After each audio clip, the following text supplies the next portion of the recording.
Amém. Glória a Deus. A paz do Senhor para a igreja. Amém? Vou tirar essa máscara aqui, né? Essa noite é noite de engrandecer verdadeiramente o nome do Senhor. Os louvores que foram cantados aqui dizem que Deus é grande. E Deus é grande. Não é verdade? Depois, olha, eu fiquei olhando assim a palavra que eu preparei. E o Jefferson, ministrando o louvor, foi trazendo a palavra através da adoração. E ele disse que o nome do Senhor, o nome de Deus, né, é engrandecido através dos nossos testemunhos. Não é assim, pastor? Através da obra de Deus na nossa vida. E isso é verdade. Então, hoje é dia de engrandecer ao Senhor. Eu queria saber se aqui na igreja, o Jonatas está ali com a Damares. Nós temos aqui um casal abençoado. Sejam bem-vindos em nome de Jesus. Tem mais alguém nos visitando aí? Levanta a mão assim, ó. Hoje a gente tem todo o povo da casa. Nossa obra lá em Portugal também tem sido bênção na nossa vida. E hoje eles vieram até aqui. Eu queria tanto revê-los. E se não fosse hoje, eu não sei se teríamos outra oportunidade. Obrigada por terem vindo. Que Deus os abençoe em nome de Jesus. Depois do culto a gente vai se falar um pouquinho, tá bom?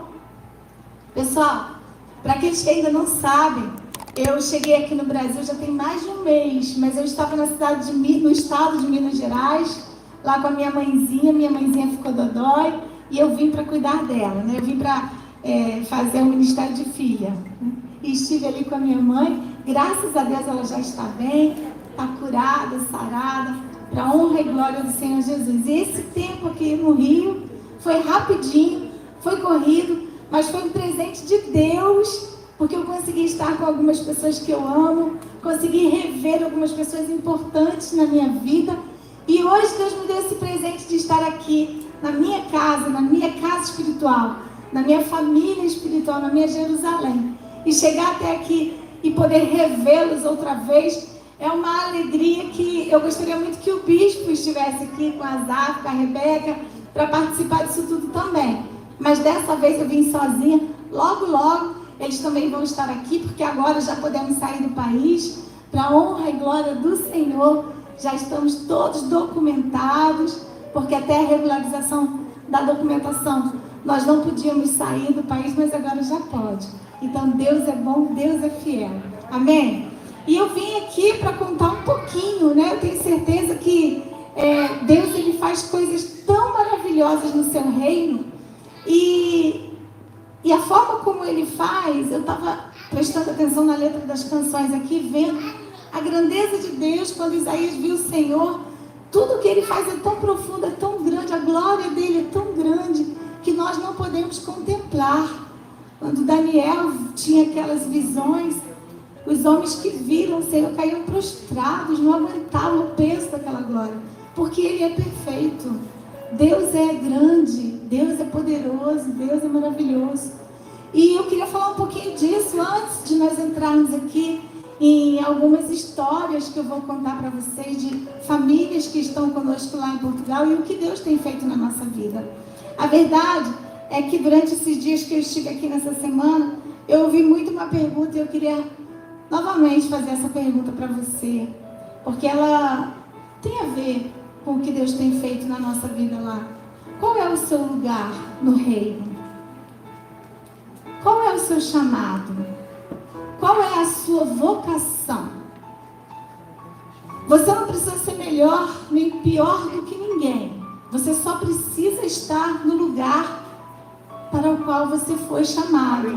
No propósito de Deus. Porque quando nós estamos no lugar certo, na hora certa, debaixo da vontade de Deus, onde você colocar as suas mãos, vai fluir, vai ser abençoado, as coisas vão acontecer. Então eu quero perguntar para você, qual é o seu chamado? Lá no livro de Mateus, capítulo 28, dos versos 19 e 20, diz assim: portanto, ide e fazei discípulos de todas as nações, batizando-os em nome do Pai, do Filho e do Espírito Santo, ensinando-os a guardar tudo o que eu vos tenho ordenado. E eis que estarei convosco todos os dias, até a consumação dos séculos. Esse capítulo, esses 2 versículos, eles são versículos que marcaram o nosso chamado, marcaram o nosso ministério. O que nós temos feito desde o tempo que nós estávamos ali com o ministério de casais, de louvor, com a igreja, nós sempre tínhamos os nossos olhos brilhando para o ID de Jesus. E nós nos encontramos aqui, nesse ID, porque é imperativo, né? ID. Nós nos encontramos aqui e nós temos feito realmente a obra do Senhor debaixo dessa palavra. Pregar o Evangelho às nações da terra, fazer discípulos e batizá-los no nome do Pai, do Filho e do Espírito Santo.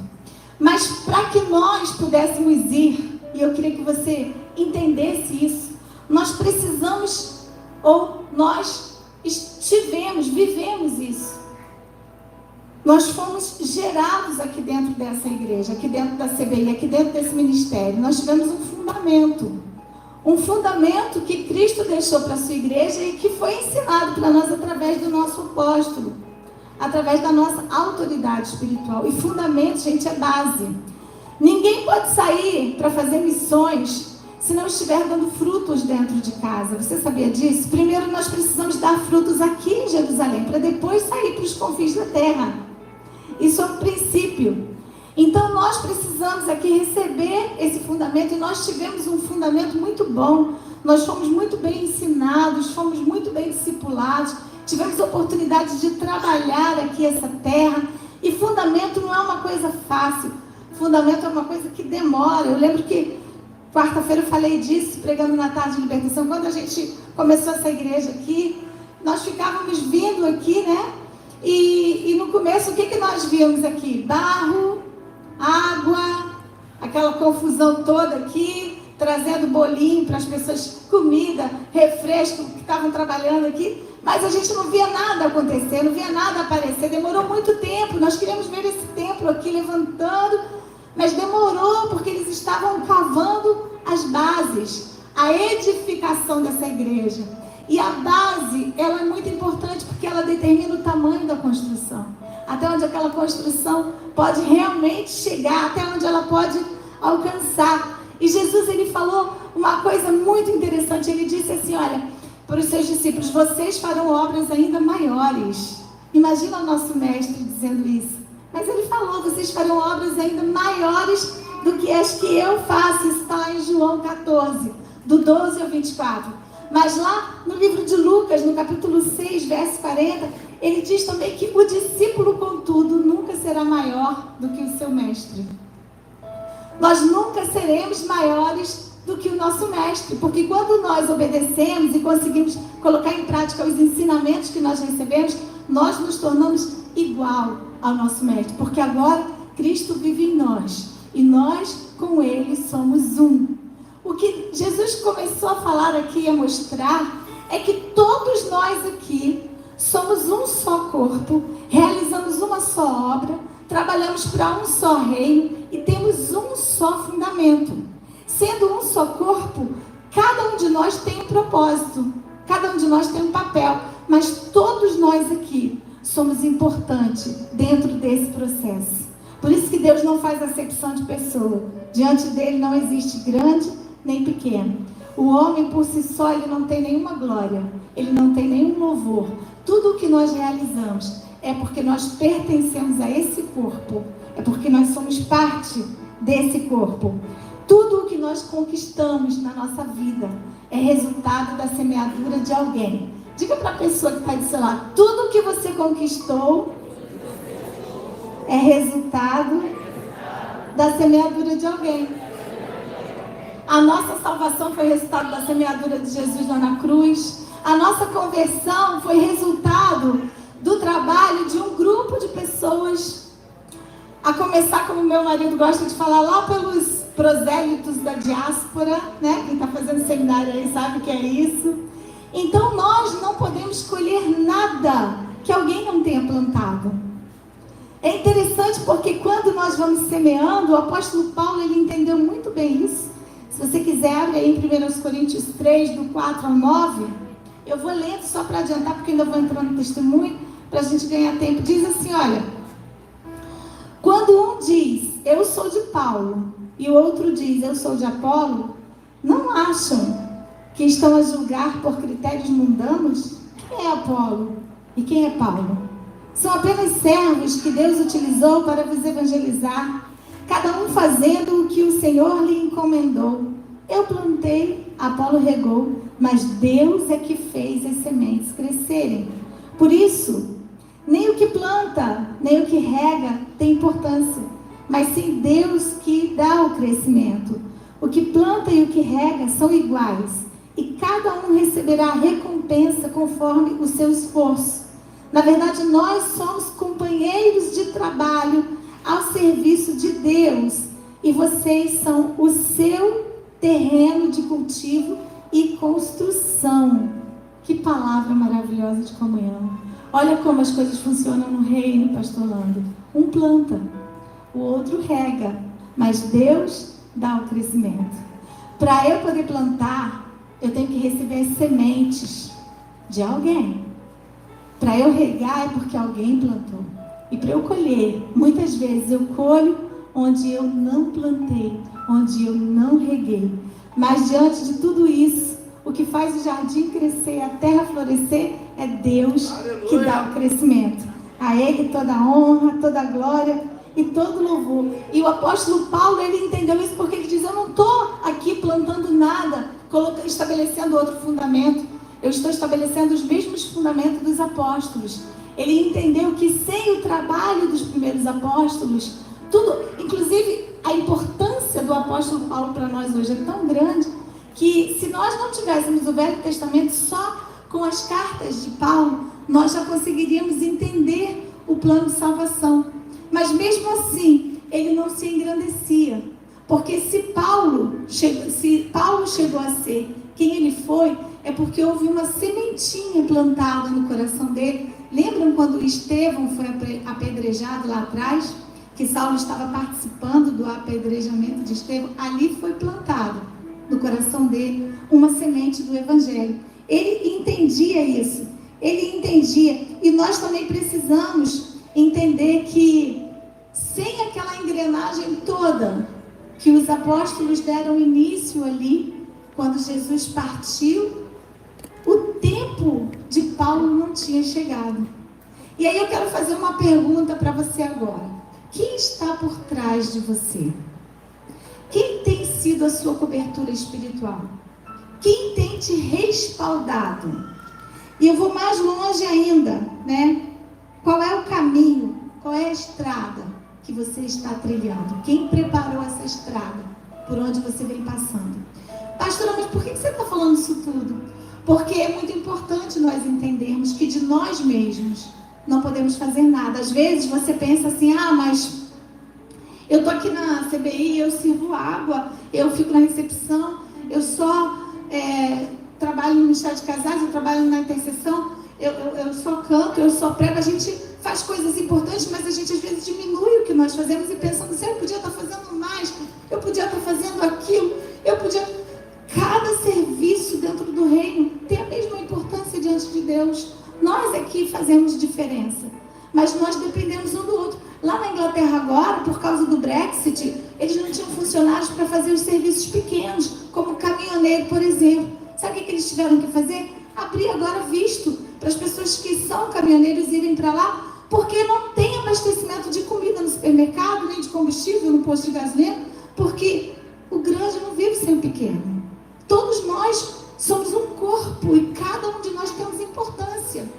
Agora, nós não podemos também ir para o outro lado e achar que porque nós estamos fazendo muito bem, nós estamos fazendo aquilo que Deus me chamou para fazer e eu faço bem feito porque eu tenho esse dom e o trabalho está dando muito certo e isso é honra minha, é glória minha, eu estou podendo. Não, porque aí a gente vai cair naquela história que o apóstolo ensinou do burrinho. Lembra aquele burrinho? Quem conhece a história do burrinho que entrou em Jerusalém?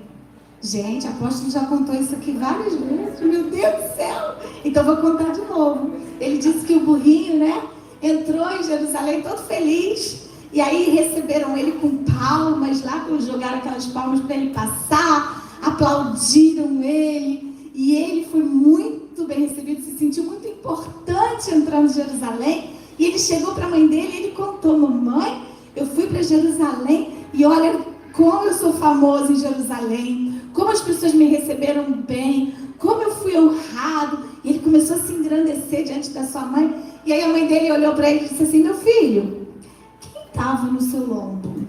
Quem você estava carregando? Ele, era um tal de Jesus. Mas eu fui muito bem recebido em Jerusalém. Ela falou assim: então você vai fazer o seguinte, você vai voltar lá de novo, nesse mesmo portão, e você vai entrar em Jerusalém de novo, mas dessa vez você vai sozinho. Imagina o que aconteceu quando aquele burro entrou ali. Não é verdade? Às vezes a gente está igual esse burrinho. A gente está pensando assim: nossa, como que eu estou famoso, como eu estou podendo. Mas não somos nós, é o tesouro que nós carregamos dentro de nós. É Cristo em nós. Enquanto nós estivermos com Ele, sim, nós podemos todas as coisas naquele que nos fortalece. Mas sem Ele nós não somos nada. Nós não somos ninguém. Nós não podemos realizar nada. Não é assim? Foi assim que Ele estabeleceu. É assim que o reino dele funciona. E por que eu estou contando tudo isso para vocês? Porque o apóstolo Eduardo e a apóstola Luziene receberam de Deus um legado, um ministério que é a CBI, a Comunidade Bíblica Internacional. E Deus entregou para eles esse lugar aqui, né, no Beira-Mar, esse bairro, na cidade de Duque de Caxias, no Rio de Janeiro, no Brasil, e em alguns outros lugares também aqui do Brasil. Nós temos igreja, mas a nossa sede é aqui. E Deus colocou sonhos no coração do nosso apóstolo, e com certeza esses sonhos não eram nada pequenos. E também colocou no coração dele as nações. Mas no reino de Deus nós não fazemos nada sozinho. E nós também não podemos fazer tudo. O que o apóstolo Paulo explicou? Um planta, o outro rega e Deus dá o crescimento.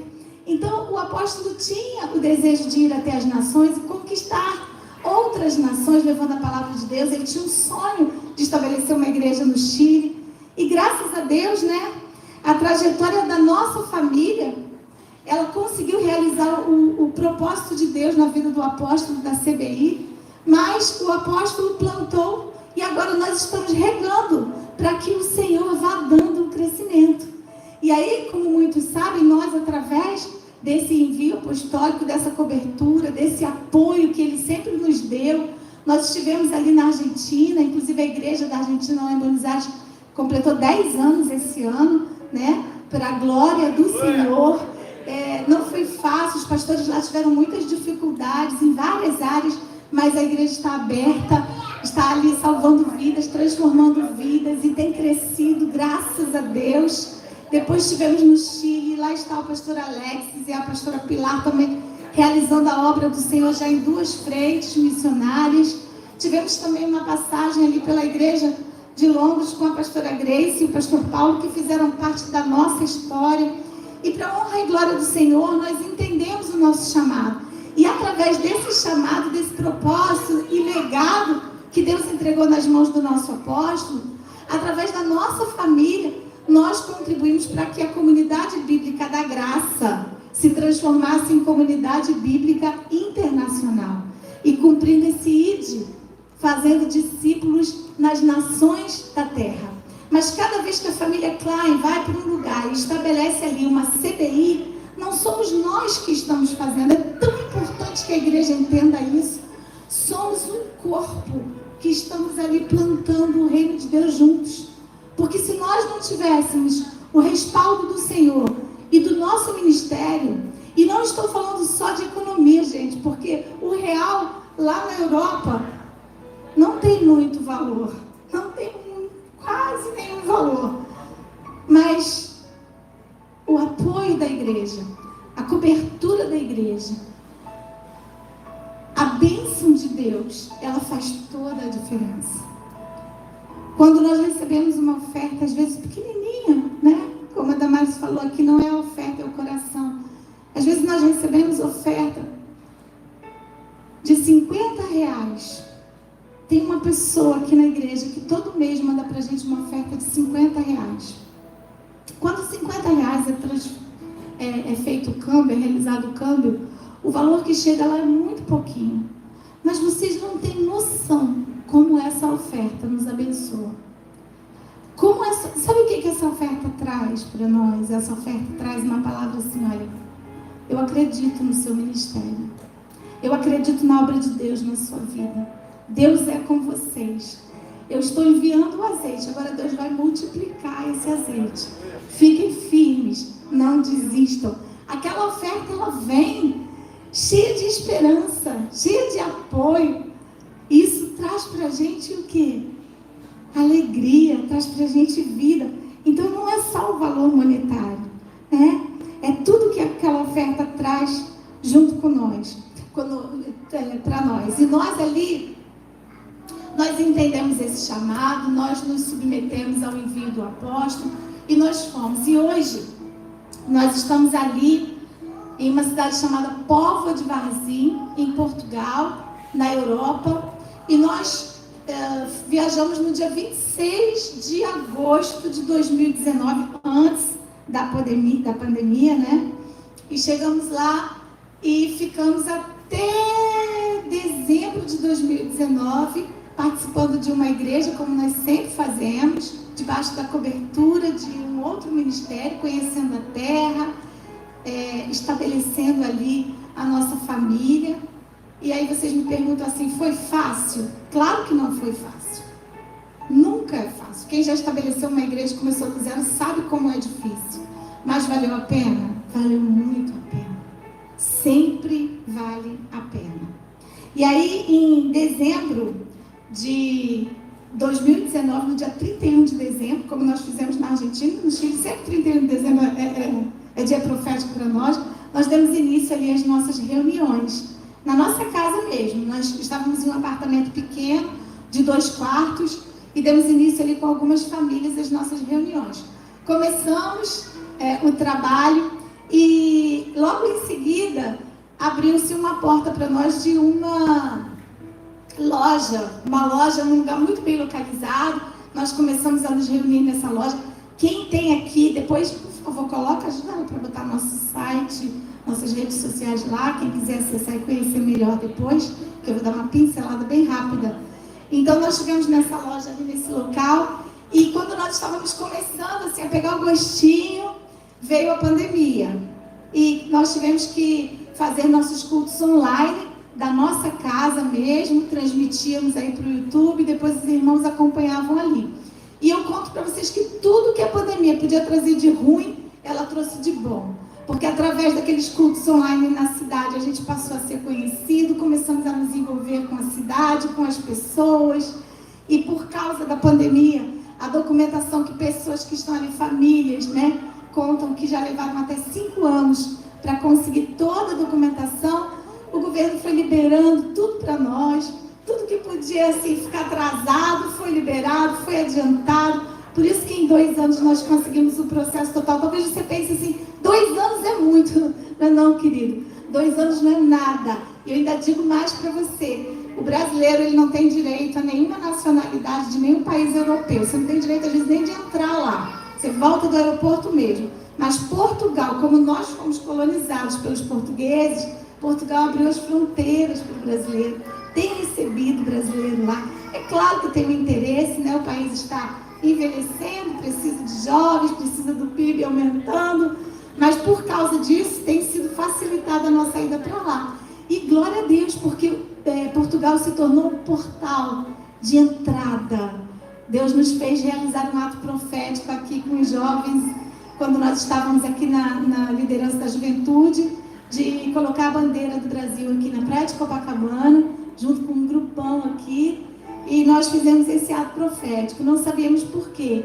Quando chegamos a Portugal, o Espírito Santo me disse, lembra que vocês mergulharam a bandeira no Oceano Atlântico lá no Brasil? Agora vai aqui, porque a cidade que eu moro tem em frente ao mar, né? E ali é o Oceano Atlântico também. Ele disse, vai lá agora e retira a bandeira, porque está sendo aberto o portal. E agora nós brasileiros, que somos os filhos, né, de Portugal, crescemos muito em número. E agora nós estamos indo para lá para colonizar Portugal espiritualmente, para abençoar aquela terra, para a honra e glória do Senhor, porque eles precisam e porque Deus nos preparou para isso, Deus nos preparou para esse tempo. E ali Deus nos deu uma visão Nós saímos então daquele apartamento pequeno, fomos para um apartamento maior, que tem uma sala grande, porque não podíamos ainda alugar um espaço maior, não tínhamos pessoas suficientes para pagar, porque as despesas são muito altas, e o distanciamento, que lá as leis são muito bem obedecidas, né? Não daria para nós alugarmos um lugar pequeno e colocar as pessoas ali. Então alugamos esse apartamento de uma sala grande, começamos a nos reunir ali, e o Senhor, durante o tempo de pandemia, nos deu uma visão, que toda a oferta que fosse arrecadada ali, que chegasse, todo o valor, nós não investíssemos em templo, mas nós investíssemos em vidas. Então, na pandemia, nós começamos a acompanhar pessoas, nós começamos a ajudar, a socorrer. E assim, sabe o que você não tem que ter para dar? Nós tínhamos para dar. O Senhor foi nos abençoando, nós socorremos muitas famílias, e com esse socorro, eles entenderam que Deus não é um Deus distante, mas Deus é um Deus presente. Socorro bem presente no momento da angústia. E eu não posso contar tudo que Deus fez ali, porque foi muita coisa e porque eu também não ia me lembrar. Mas eu separei 3 histórias que eu queria compartilhar com vocês aqui, rapidinho, que são histórias importantes, fizeram parte desse tempo, para que vocês vejam como o nome do Senhor tem sido glorificado e como vidas lá têm sido alcançadas através desse trabalho. Eu pedi para colocar algumas imagens aqui, e tem uma imagem aqui de um batismo da Nara, da Ana Júlia e da Natália, que é uma mamãe que veio estar conosco. Ela é viúva, aqui está. Nós já realizamos alguns batismos e esse foi um deles. Aqui está a Ana Júlia, que é essa aqui menorzinha, a Natália lá na ponta. Bem, ali já é outro batismo do bispo com o Luiz Santos. Depois eu vou falar um pouquinho dele no final. Mas essas meninas aqui com a mãe dela chegaram na nossa igreja e alugaram um apartamento lá, porque quando o brasileiro vai, ele costuma pagar assim 1 ano de aluguel adiantado, porque não tem fiador, não tem documento, não tem nada. Então eles aproveitam, né? Mas é caro o aluguel. E ela chegou e ela tinha só uma pensão e estava pagando ali 600 euros, que dava aí mais ou menos 4.000 reais de aluguel. Era muito caro. E ela chegou para mim, ela já estava congregando conosco e disse: pastora, eu preciso trabalhar, eu preciso sair desse apartamento, eu não tenho mais condições de pagar o aluguel, eu estou desesperada. E eu conversei com ele, eu falei assim: Nara, você está com a gente há algum tempo, e eu vejo a sua luta, e Deus cuida dos órfãos e da viúva. Nós temos abençoado você, mas você precisa aprender o princípio do dízimo e da oferta. Porque Deus, ele tem os atributos, sabe? Deus, ele é amor, mas ele também é justiça. Ele não quebra a palavra dele, nem passa por cima. Então você precisa aprender a dizimar. Mas pastor, eu tenho tão pouquinho. Mas você vai ter que aprender a ser fiel. Seja fiel no pouco e Deus vai te colocar sobre muito. Parece uma palavra tão simples, né? Mas ela obedeceu. Então ela foi ali, tirou o dízimo daquilo que ela não tinha. Ela entregou o dízimo. E 3 dias depois ela me ligou e ela me disse: pastora, eu consegui um emprego. Olha, eu consegui um emprego na casa de uma pessoa e ela vai me pagar tanto, e eu vou trabalhar tanto, eu vou cuidar da casa dela. E eu falei: não vai. Não é isso que Deus tem para você. Deus tem algo melhor para você. Olha o que é a autoridade de Deus, né, sobre a nossa vida. Porque às vezes você fala uma coisa, você fala: como que saiu isso da minha boca, gente? Ela está precisando. Mas eu falei para ela: essa não é a porta que Deus tem para você. E ela obedeceu e ela não foi. Passaram-se mais 3 dias e ela disse: pastora, eu consegui uma outra porta. E aí um hotel da cidade abriu uma porta para ela. Ela foi trabalhar como camareira. E ela ia ganhar um salário muito melhor. O horário era muito melhor. E eu disse: agora essa porta é de Deus. E agora você vai. E você vai ser abençoada. E ela foi. E quando ela começou a trabalhar nesse hotel, eu falei para ela: agora você vai ser a melhor funcionária que esse hotel nunca teve. Você vai chegar no horário, você vai fazer tudo direitinho. E ela é uma pessoa muito esforçada, muito trabalhadora, muito rápida, muito limpa. Ela começou a trabalhar, conquistou o coração da dona do hotel, de todo mundo. E aí veio o milagre, porque o milagre ele vem quando nós nos alinhamos com a vontade do Senhor. E aí nós começamos a orar por ela.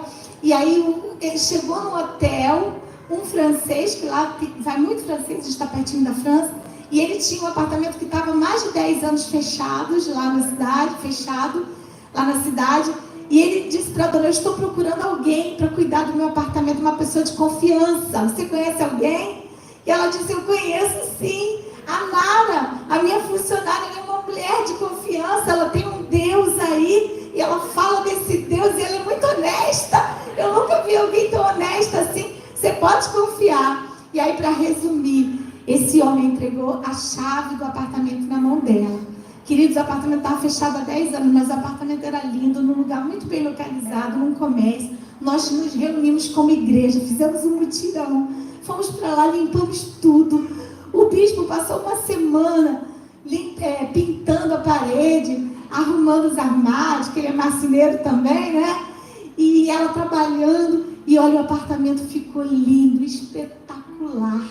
Ela não só ganhou esse apartamento para morar o tempo que ela quisesse. Sabe quanto que ela foi pagar nesse apartamento? Nada. De graça, de graça, de graça. Lá na Europa, isso não existe, isso é milagre. Isso é sobrenatural de Deus, na vida do seu povo, porque Deus é fiel. E ela conseguiu todos os móveis também para esse apartamento. E elas estão hoje vivendo lá nesse lugar, já fizemos cultos lá. E é uma bênção. E assim Deus tem feito coisas, vocês não têm noção de como. Aqui já é difícil alguém entregar a chave de um apartamento e dizer para você morar de graça.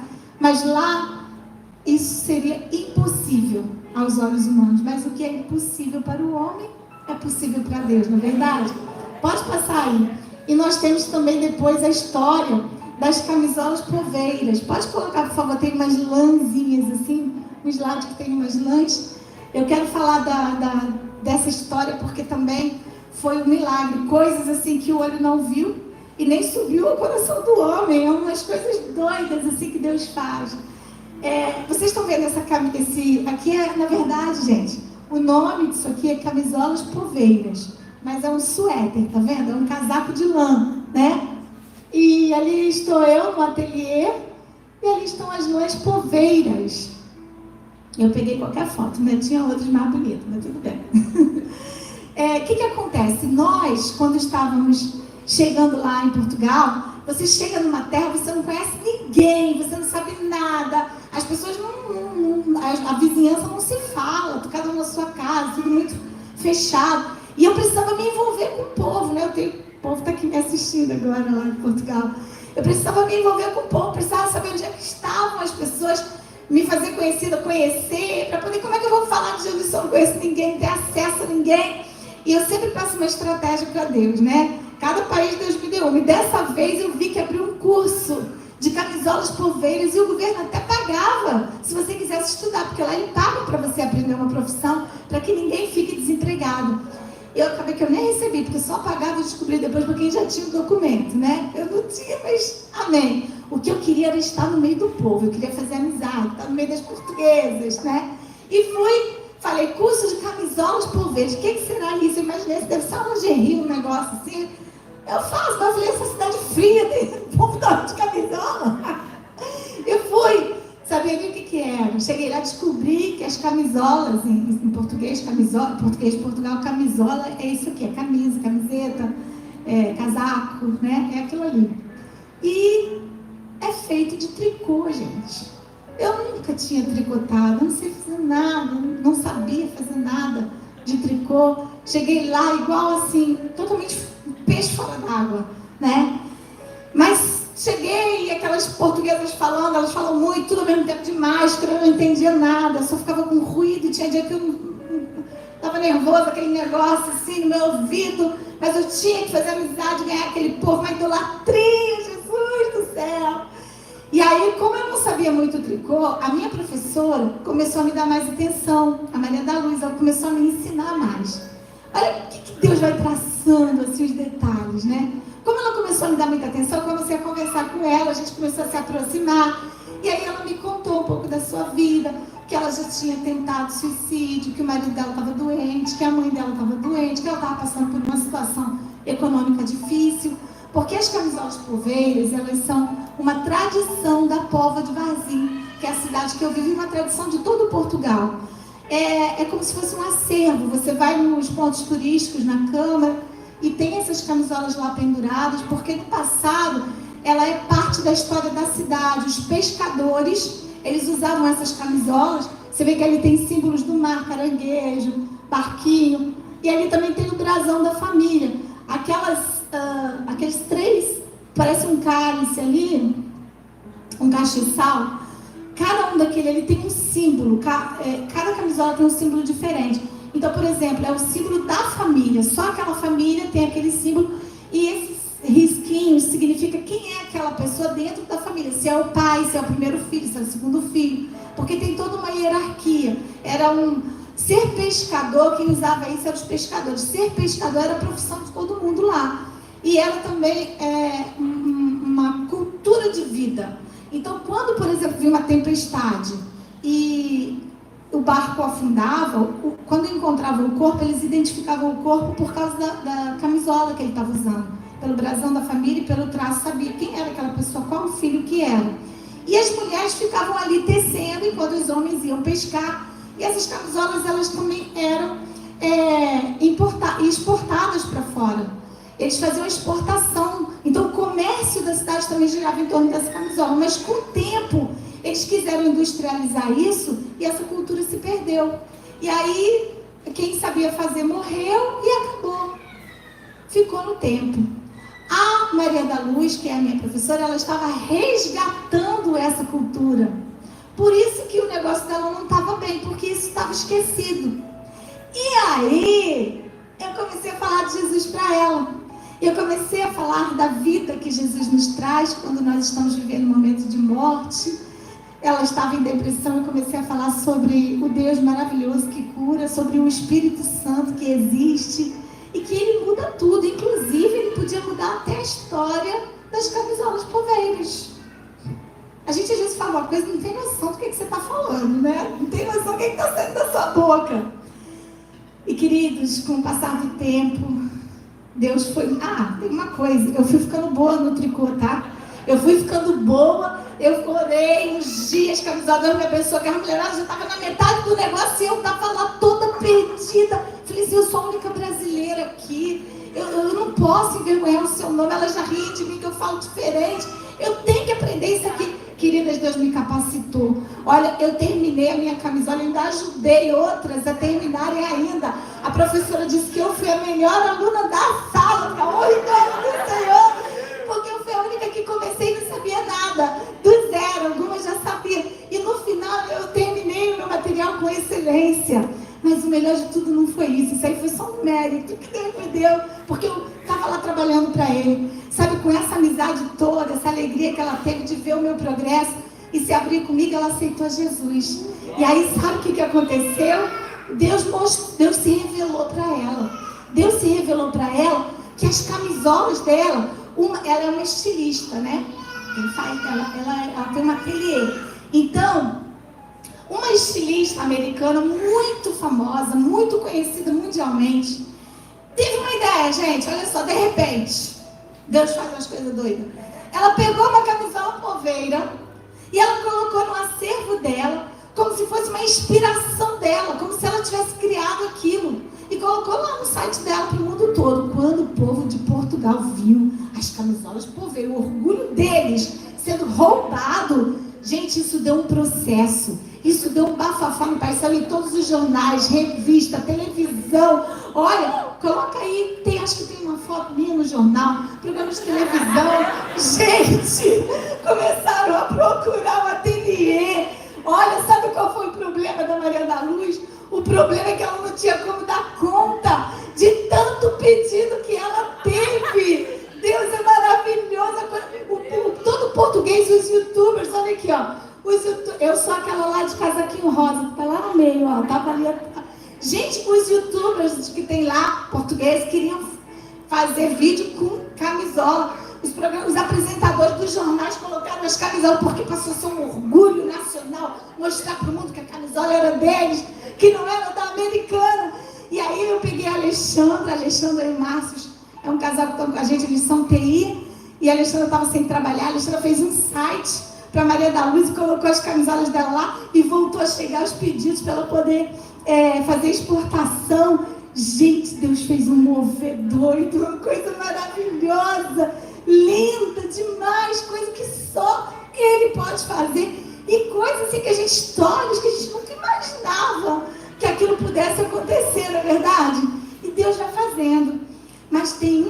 pessoa lá na CBI Portugal que arrebatou o nosso coração. Eu sei que eles estão ouvindo aqui, a gente ama todos vocês sabem, né? Mas essa pessoa é especial para você também que está nos ouvindo, que é o Adriano.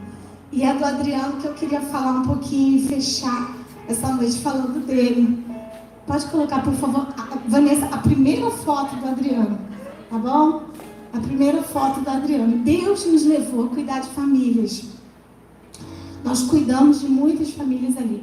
Mas o que aconteceu? Esse aqui é o Adriano. Eu vou contar a história dele para vocês. Eu fui fazer camisola poveira. E o bispo falou, eu também tenho que fazer alguma coisa. Eu tenho que sair de casa para ir pescar, né? E aí, o nosso salário lá não dá para nos sustentar. A gente tem que trabalhar lá para poder pagar as contas. Nós somos fazedores de tendas, como o apóstolo Paulo. Tinha hora que Paulo tinha que trabalhar. A gente tem que trabalhar e muito para poder manter as coisas, manter a igreja, manter a casa. E aí, o bispo foi dar aula de judô.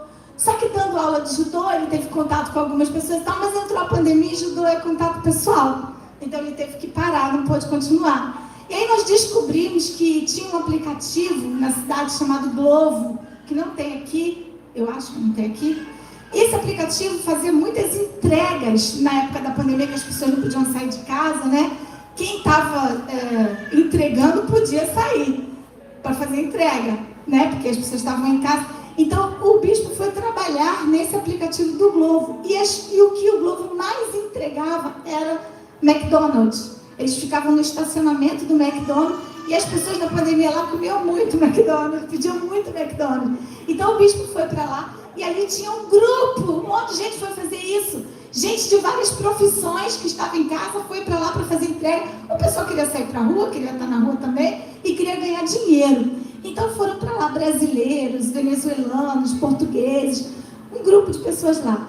E estando naquele estacionamento ali tanto tempo, o bispo percebeu um mendigo, né? Que na verdade não é morador de rua, que lá eles não moram na rua porque é muito frio, se ficasse na rua, morrer congelado, né?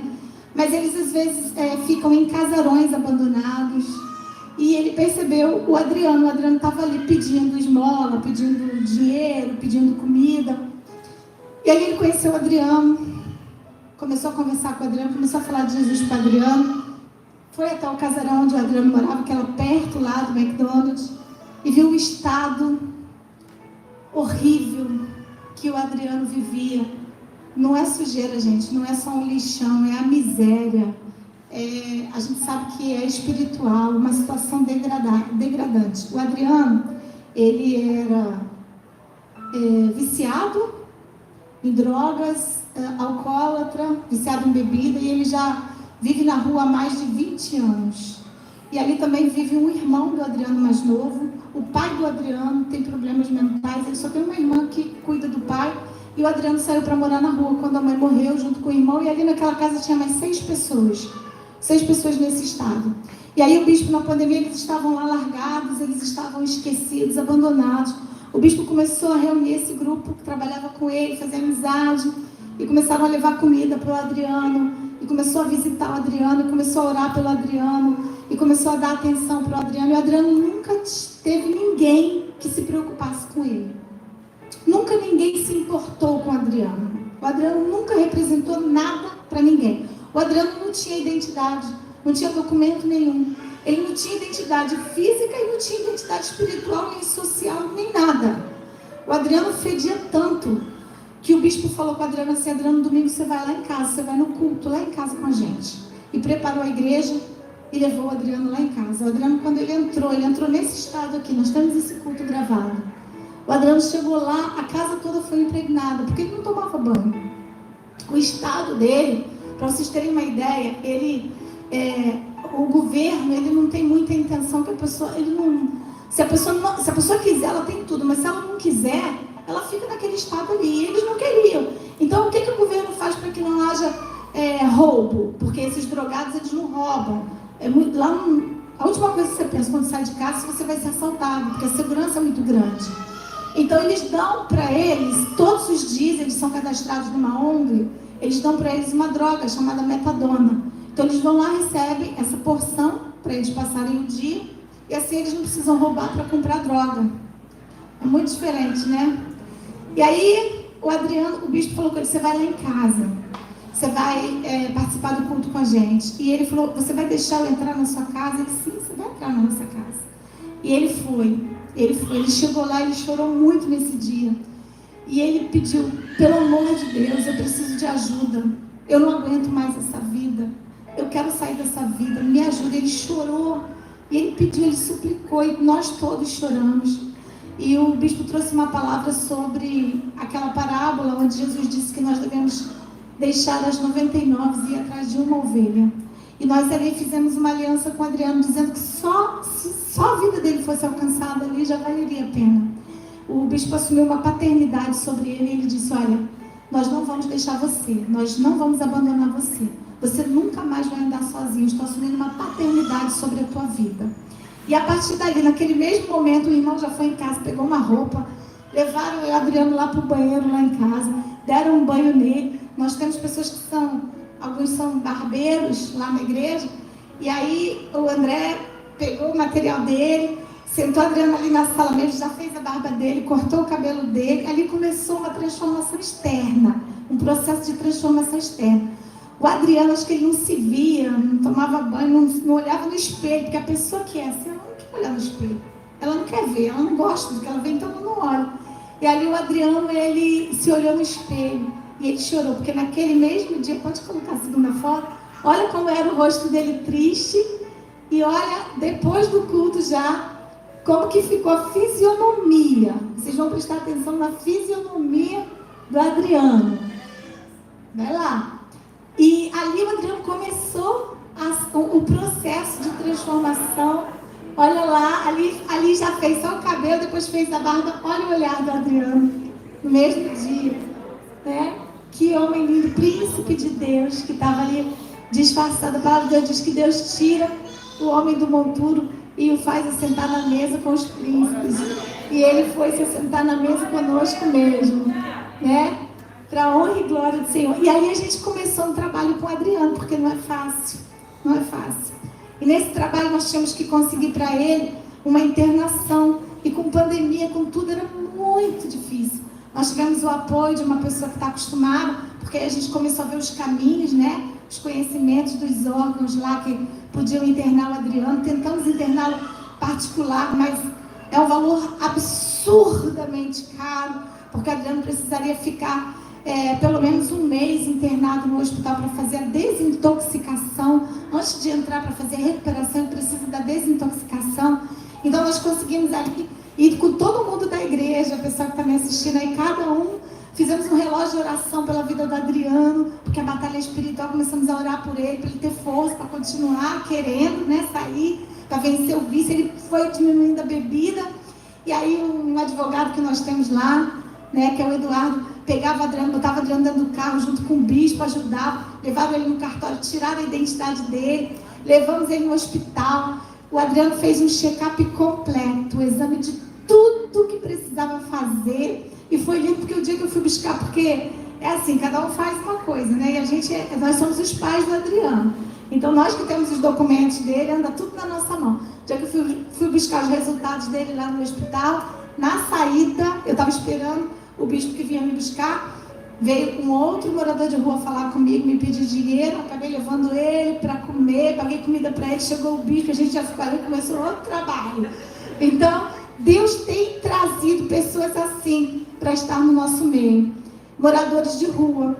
E nós temos investido nessas vidas, nós temos investido no resgate de pessoas. E aí a gente conseguiu, eu vou concluir aqui, nós conseguimos para o Adriano, ele provavelmente esse mês agora vai estar entrando já numa clínica de desintoxicação e depois uma clínica de recuperação. O Adriano é o primeiro do nosso projeto, Adriano, Resgatando Vida. E ele mesmo disse que ele vai trabalhar conosco, que ele vai ser o nosso líder, porque ele quer resgatar os outros. Mas antes disso, no domingo passado, a gente tem feito cultos diferentes. Nós entendemos que a pandemia, ela veio para abrir um novo ciclo na igreja, um novo tempo. Nós, como filhos de Deus, temos que entender isso. Então, nossos cultos não são mais os mesmos. O culto do domingo passado, O pastor levou a igreja para casa do Adriano. Aquele casarão, aquela coisa difícil. Sabe o que o Adriano fez para receber todo mundo lá? A casa dele não tem janela, é tudo escuro. Ele fez 2 buracos na parede, junto com os meninos lá. Ele pegou uma mesa, pegou uma cortina velha que tinha lá, forrou em cima da mesa, botou uma cadeira de escritório velha, ele botou pro bispo, aí botou umas cadeiras, igual ele vê que eu arrumo lá em casa, ele arrumou lá dentro desse casarão, para poder receber a igreja. Eu não estava, o bispo me contou que as pessoas quando chegaram lá, todo mundo chorou. E ele feliz, gente, feliz da vida, porque nós fomos lá na casa dele, fazer um culto lá na casa dele. Uma pessoa que não se sentia nada, que não era ninguém, que achava que a vida... Ele falou com a gente, ele falou, se eu cair morto ali hoje, ninguém se importa, ninguém vai sentir falta, porque eu não existo para ninguém. E Deus olhando para aquele homem dizendo, você é importante para mim. E a gente pôde mostrar para ele que ele é importante para Deus, através da nossa vida. Então a história do Adriano é um projeto, ele é o primeiro de muitos, daquilo que Deus tem feito ali. E a gente se alegra muito porque, como o bispo sempre diz, o Adriano veio para nos ensinar. O Adriano está nos tratando. Nós temos aprendido muito.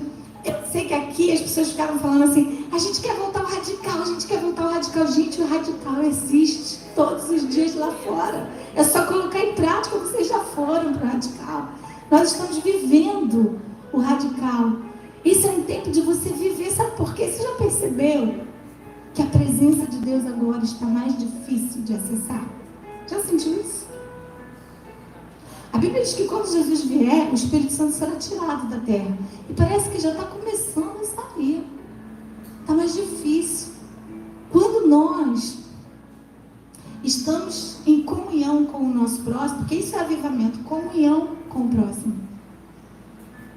O apóstolo Paulo diz que quando veio o avivamento, o movimento, o reteté, isso é consequência. Porque o apóstolo Paulo diz que quando veio o avivamento, eles perseveravam na doutrina dos santos, no partir do pão, nas orações, na comunhão. Isso é avivamento. Quanto mais você se relaciona com o seu próximo, quanto mais você ama, quanto mais você abençoa, você ajuda, isso é o avivamento de Deus na nossa vida, e isso atrai a presença de Deus na nossa vida. E para encerrar, nós temos aí, pode passar por favor, que eu não lembro qual é o outro slide que tem aí, mas eu acredito que a gente tem.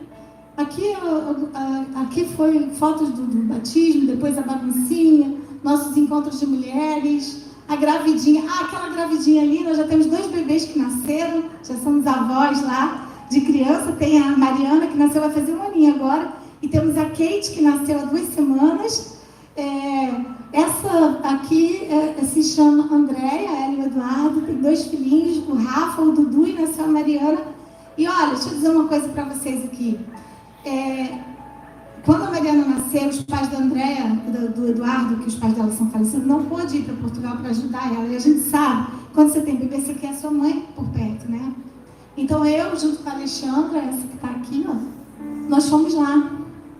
E eu arrumava a casa dela, fazia comidinha para ela, eu e a Alexandra, que a Alexandra cozinha melhor do que eu, ela está me vendo ali, eu não posso mentir. A Alexandra fazia comida, eu arrumava a casa, né? Eu arrumava a casa, cuidava da Andréia. E nós fizemos ali o papel dos pais, porque as pessoas que estão lá, elas não têm família, então nós somos a família, gente, é aniversário, Natal, nós somos a família uns dos outros, é uma comunhão muito linda. E ela disse para mim assim, pastora, o Eduardo também falou depois, os pais dele, foi lá depois agradecer a gente, quando passou a pandemia, ela disse assim, olha, nem meus pais teriam cuidado da gente com tanto carinho, com tanto amor, como vocês cuidaram. Então a gente vai tendo essas experiências pessoais. Nós estamos investindo muito no relacionamento pessoal, no socorro. O socorro pessoal. Pode passar, por favor, porque aqui são encontros no parque, onde nós fazemos cultos ao ar livre, porque lá tem o povo, então a gente não pode fazer assim, evangelismo, mas a gente faz culto ao ar livre, que o povo está ouvindo, né? Aqui são os cultos online, né? A tempo da pandemia, a gente fazendo culto online. Pode passar. Eu quero um outro culto na rua também. Ó, pode passar, que isso aí o pessoal vê lá no site, nossos cultos. Isso aqui é reunião de jovens lá em casa, nossos jovens, nossas crianças. Mas pode passar. Nossos bebezinhos. Ali está a Mariana e aqui está a Kate. A Kate é filha do Clênio. O Clênio é um youtuber também, conhecido em Portugal. Tem um canal chamado Catec, canal de tecnologia. Então, se você não é seguidor do Clênio, começa a seguir aí. Catec. E aqui nós temos a Nara. Aquela que eu falei ali, ela está do meu lado, junto com a Natália, a Ana Júlia, o Azaf e a Rebeca. Para quem não tinha visto a Azaf e a Rebeca, está aqui a Azaf e a Rebeca. Não tem o do Luiz Sam. Tá bom.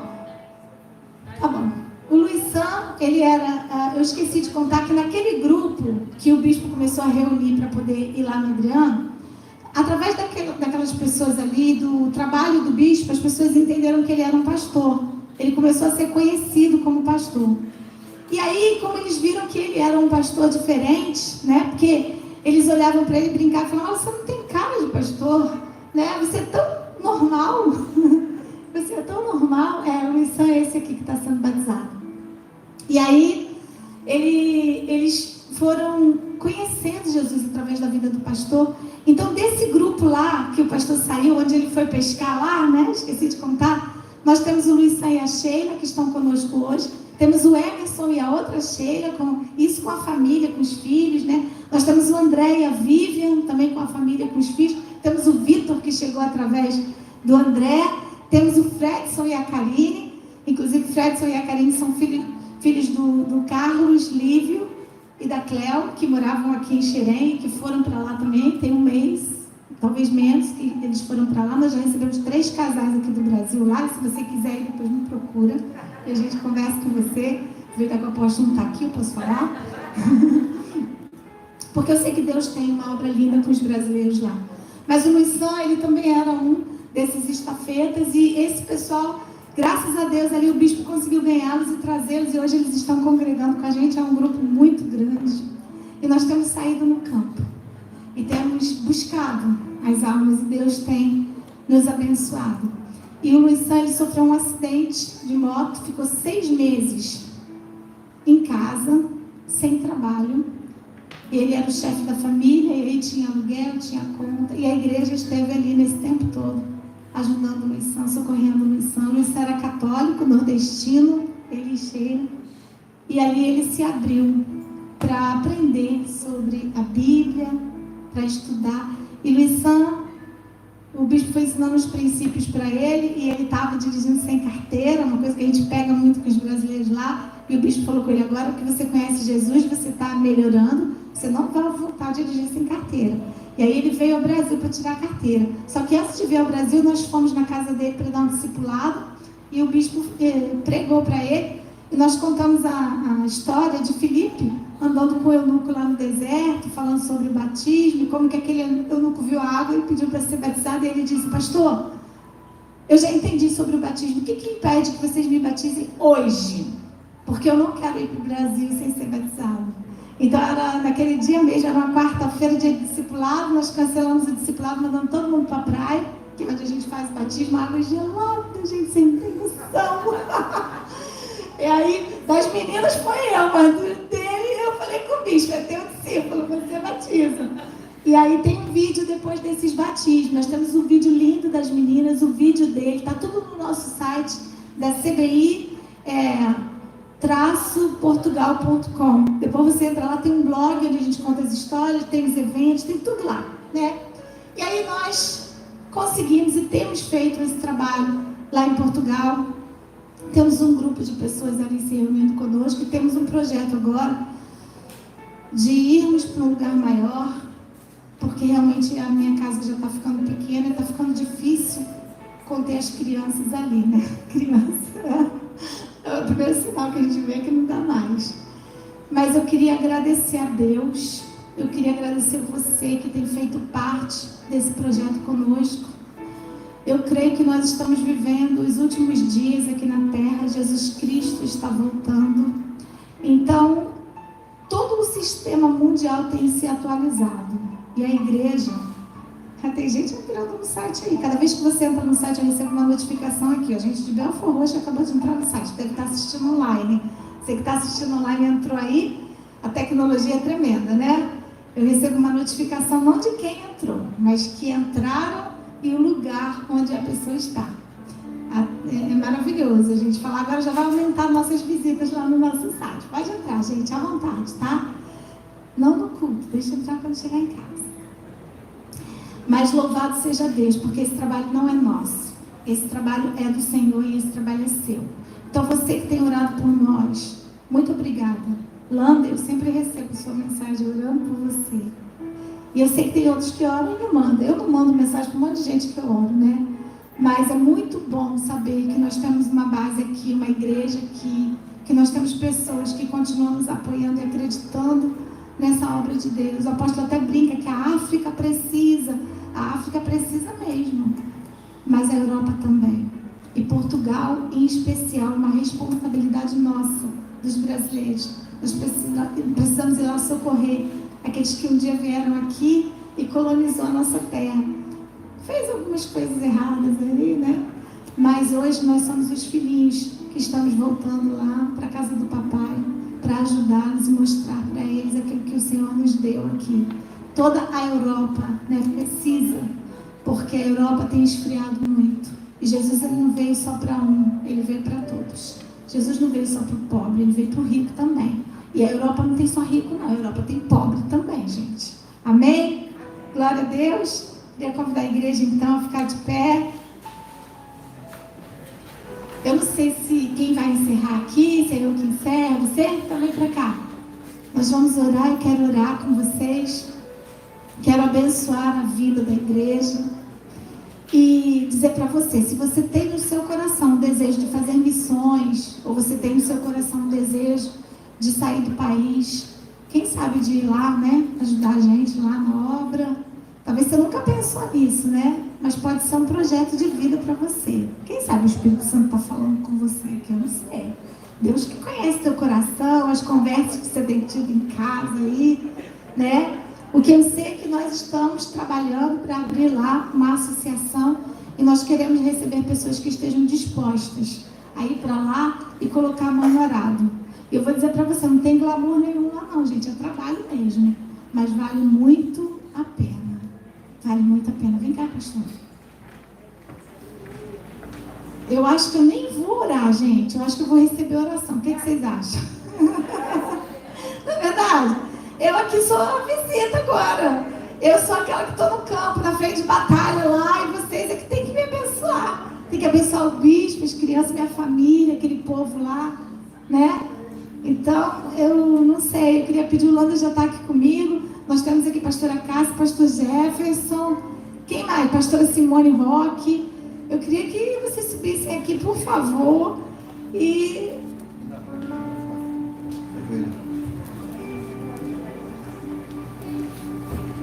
Aleluia. Vocês entenderam o que a gente vai fazer, né, irmão? Vou pedir para o pastor Jefferson orar por a vida da pastora Simone Caio e a família que está em Portugal. Ó Eterno, queremos entregar, Senhor, a vida da tua filha Simone, a família Klein, que mora no nosso coração. Essa família que entendeu um chamado tão difícil, tão árduo, um chamado, Senhor, mas tão precioso aos teus olhos, que é cumprir o ID do Evangelho. Pai, em nome de Jesus, nós sabemos que há um portal aberto naquela terra. O Senhor plantou essa família lá com um propósito, a CBI tem um propósito. E hoje nós podemos ver o que o Senhor começou ali. E essa obra será uma obra eterna, porque o teu nome é eterno, o teu propósito é eterno. E o Senhor vai alcançar a nação de Portugal através do Brasil. Há, Senhor, um movimento profético naquela terra. E eu peço, eterno Deus, que jamais eles olhem para a esquerda, para a direita, nem para os problemas, mas que eles possam seguir com fé o propósito de levar a mensagem, as boas novas do Evangelho. Senhor, fortalece os teus filhos, fortalece o bispo, fortalece a nossa pastora, que em nome de Jesus a família seja guardada, protegida, suprida e próspera naquela terra. Que eles possam ver a manifestação do Senhor sobre a vida daquelas pessoas ali em Portugal, do bispo, da pastora, que em nome de Jesus o teu nome seja exaltado, o teu nome seja conhecido através, Senhor, dessa agência do reino dos céus, está sendo plantada ali em Portugal. Nós veremos, Pai, grandes coisas acontecendo. O Senhor já começou uma boa obra e essa semente vai prosperar. Os pés deles são proféticos e eles já ganharam aquela terra em nome de Jesus. E eu te peço, Pai, assim como o Senhor abriu o céu sobre aqui o bairro da Vila Guanabara, que lá, Senhor, em Portugal, os céus estejam abertos, que toda potestade contrária seja derrubada, que toda idolatria seja derrubada, e que os olhos sejam abertos para entender que Tu és o único Deus, não só do Brasil, mas também de Portugal e de toda a terra, em nome de Jesus, em nome de Jesus. Amém.